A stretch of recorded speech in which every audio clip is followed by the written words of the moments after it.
bike is nearly ready. I'm not ready at all, if I'm being honest. But I need to cross to Iraq today, yes or yes. I repacked a little bit of everything.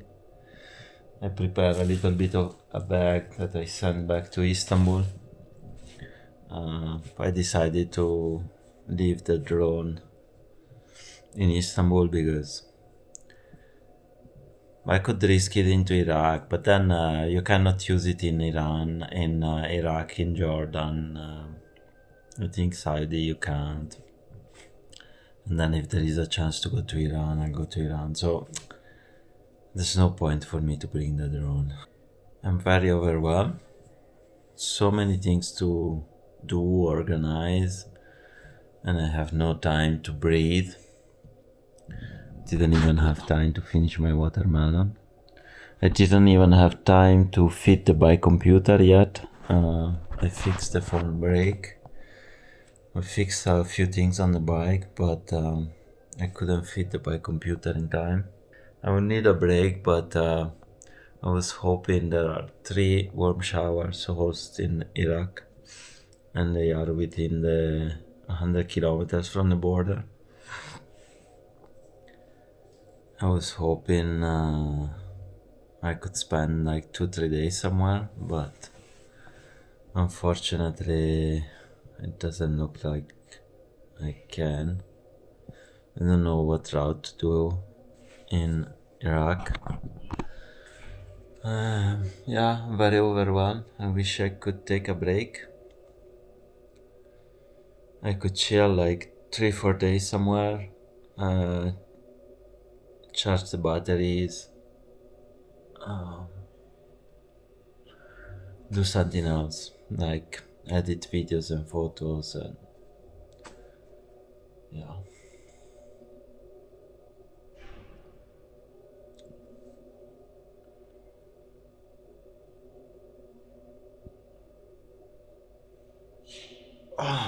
I don't know why I'm so overwhelmed, to be honest.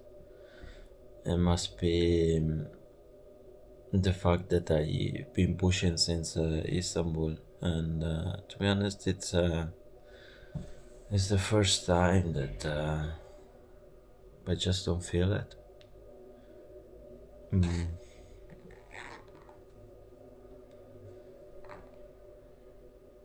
Yeah, it's just not sure what's going on. It's just I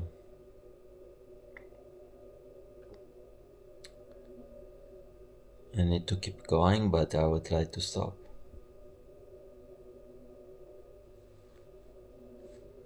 And I've been thinking like if I should stop completely, do something else, stop traveling and do something else. But today I need to cross the border, otherwise I am in legal problems with Istanbul.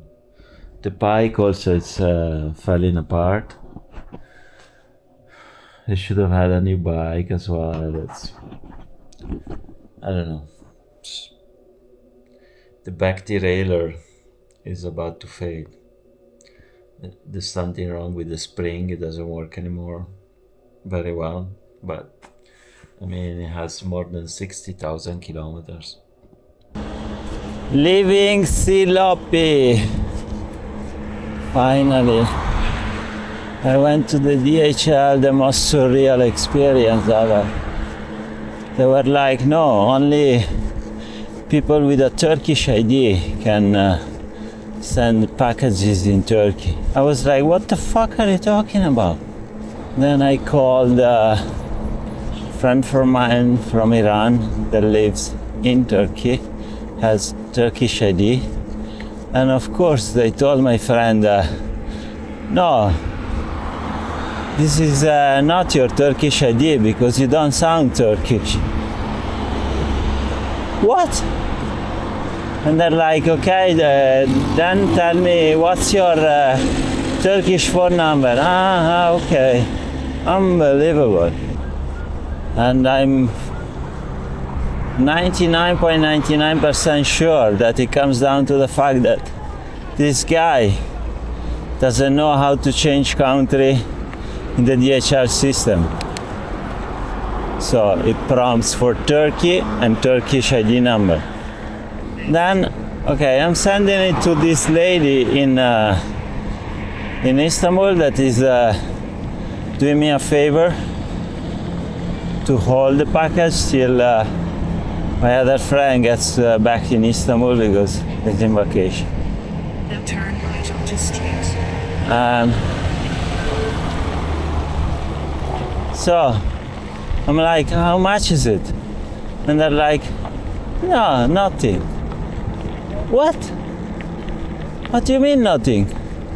I know the person that will receive the package will pay. But for fuck's sake, if I'm sending it, I'm supposed to pay. If not, I ask you, can you please debit the shipment to the recipient? No, this guy decided that the recipient was gonna pay. Fucking hell. Already I'm overwhelmed. It's 35 kilometers to the border.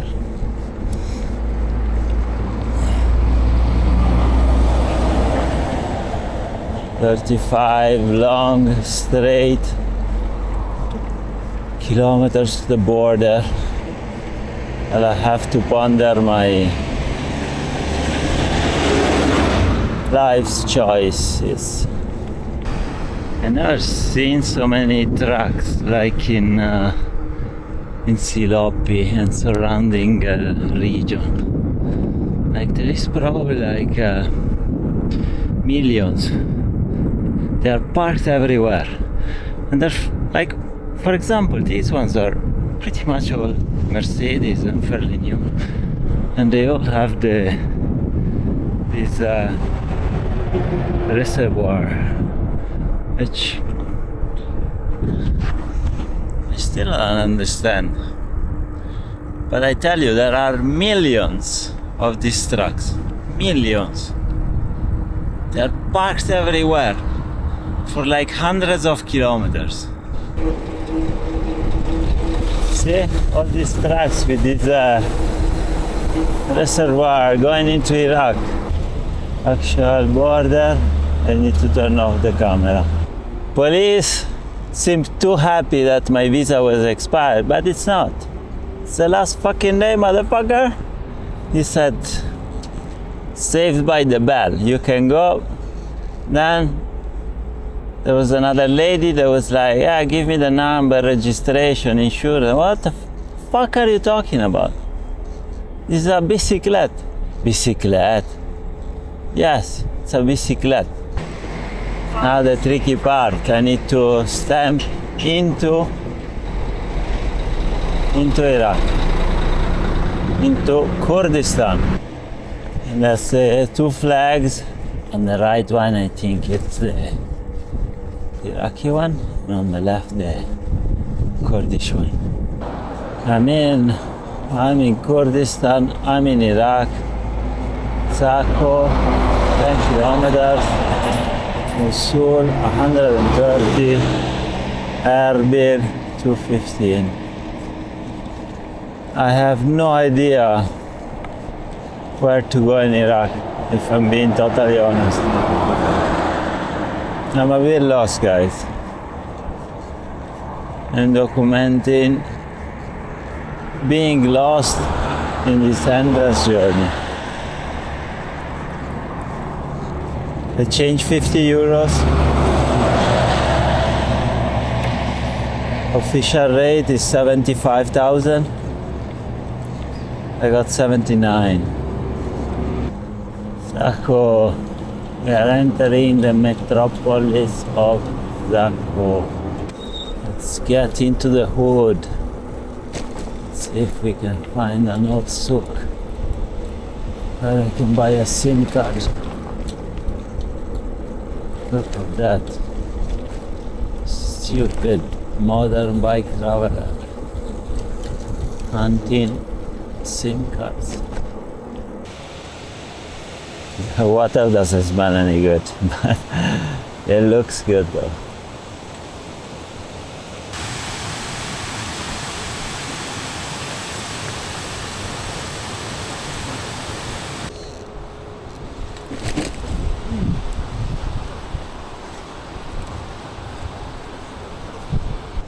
Bel caffè. La tazza caffè.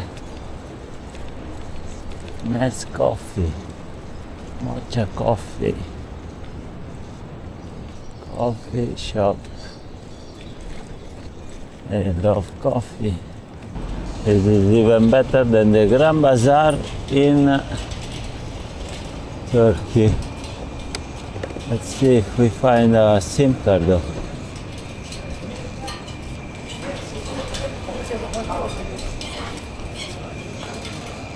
Wood. Wood. Wood.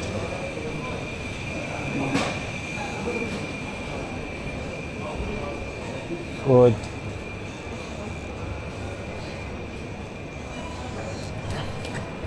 SIM card? Alright, I gave up.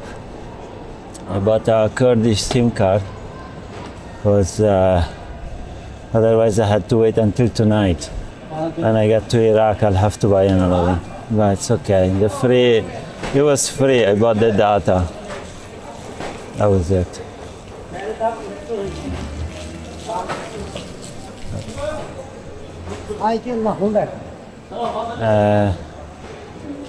Yeah, touristy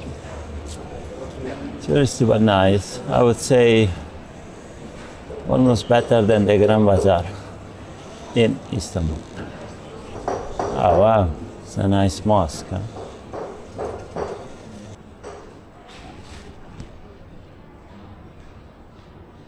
Nice minaret, all in metal.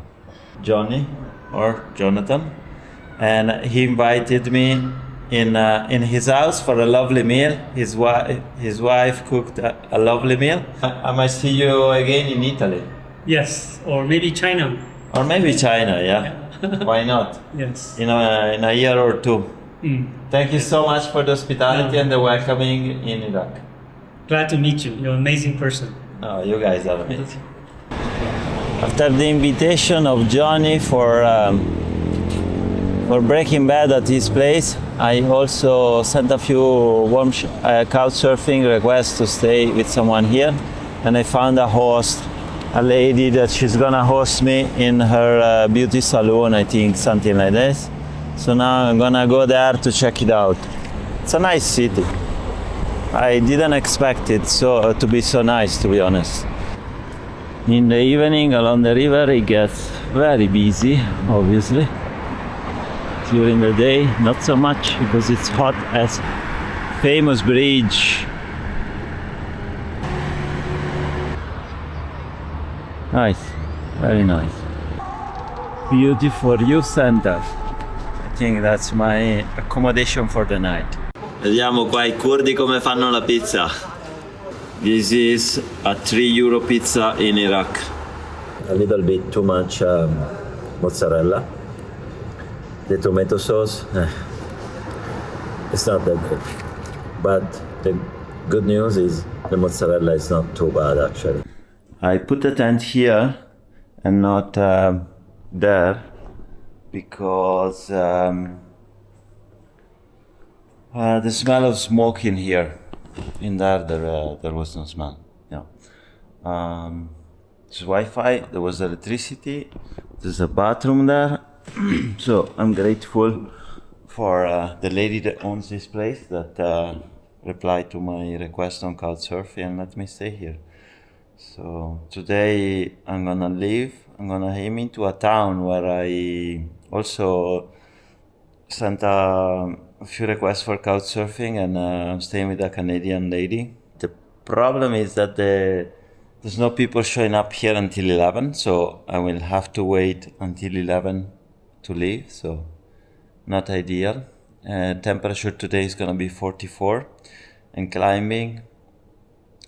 It's gonna be a tough day. It's about 100 kilometers to get to this city, so I'm not sure I will be able to get there today, but definitely by tomorrow I'll be there. I know a lot of people are gonna wonder why did I put my tent there, because it's clean. My tent is clean. It takes 5 minutes to pitch, and it's clean inside. I can spread my sleeping pad, my clothes, my things, and it's clean. The other floor, I don't want to put my stuff on the floor, that there are cigarettes everywhere, yeah, hairs, because they... Oh man, someone opened the oven.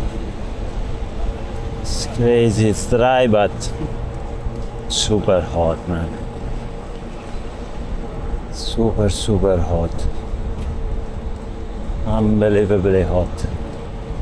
I try to be smart and get on the main road, but I was told there are tunnels on this road. It seems too good to be true. So I'll have to do a much longer route with much more climbing. Reverse, I'm going back to the main road. I got a message from Jonathan.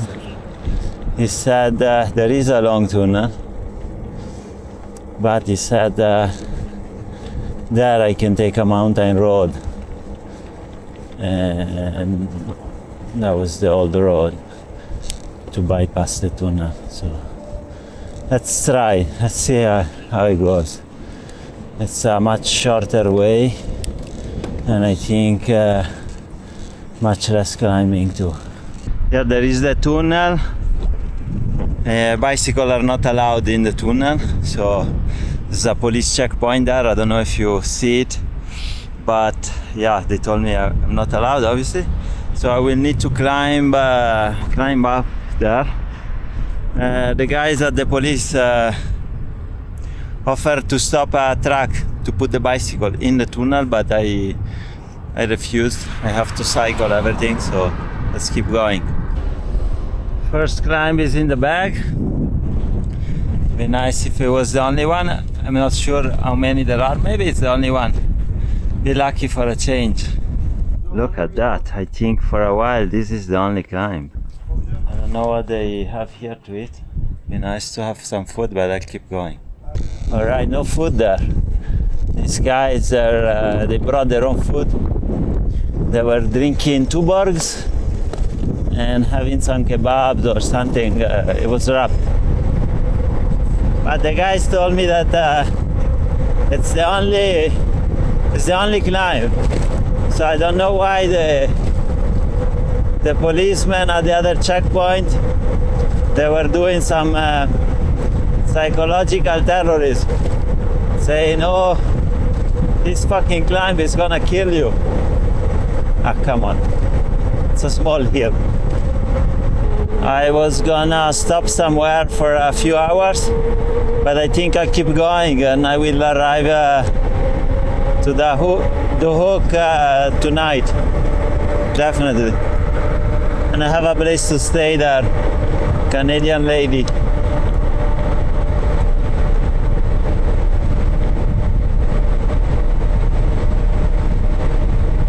Oh man.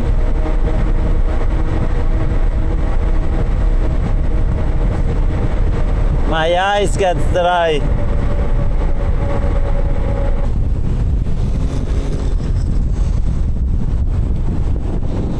It's probably not the smartest decision.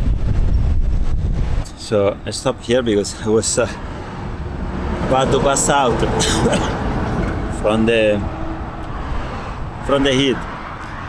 There is a bit of breeze, but yeah, it's headwind.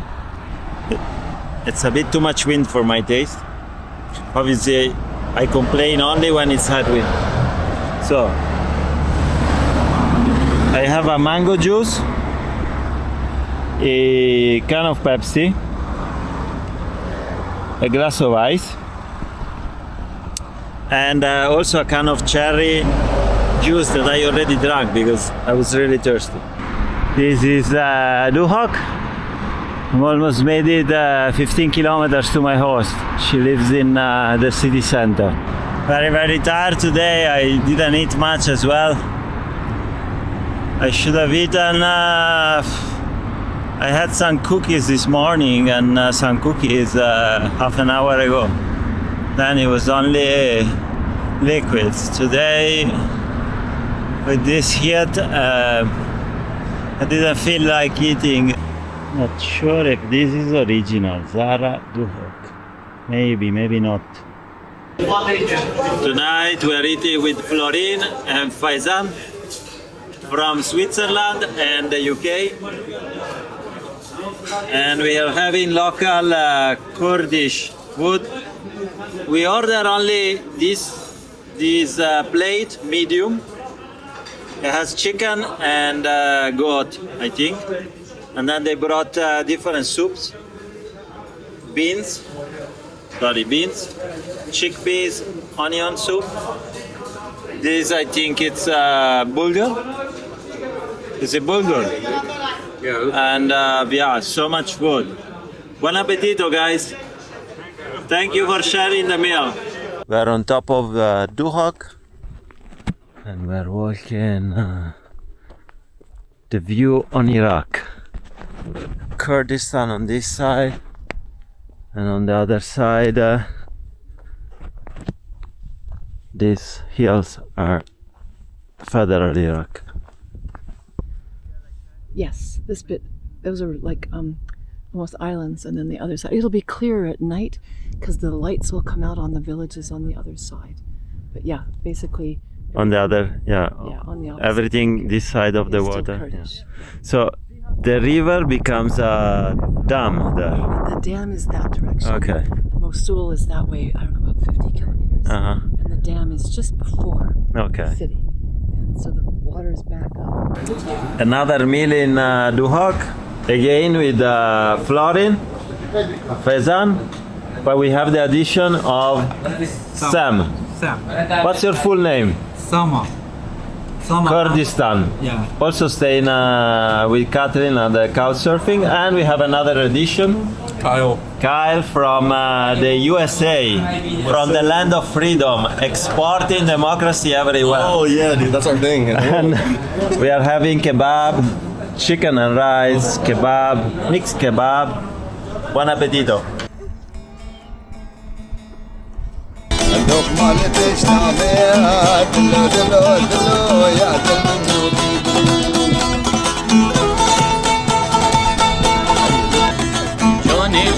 جاني ورا ميداني جاني من ترفيش شوفي ديلاني جاني ورا ديلاني لي من ترفيش شوفي ديلاني جانا البربي دلي رحم شير الدري جانا البربي دلي ورحم شير الدري دركا جاني ناكم هيا ميرني ورجاني جاني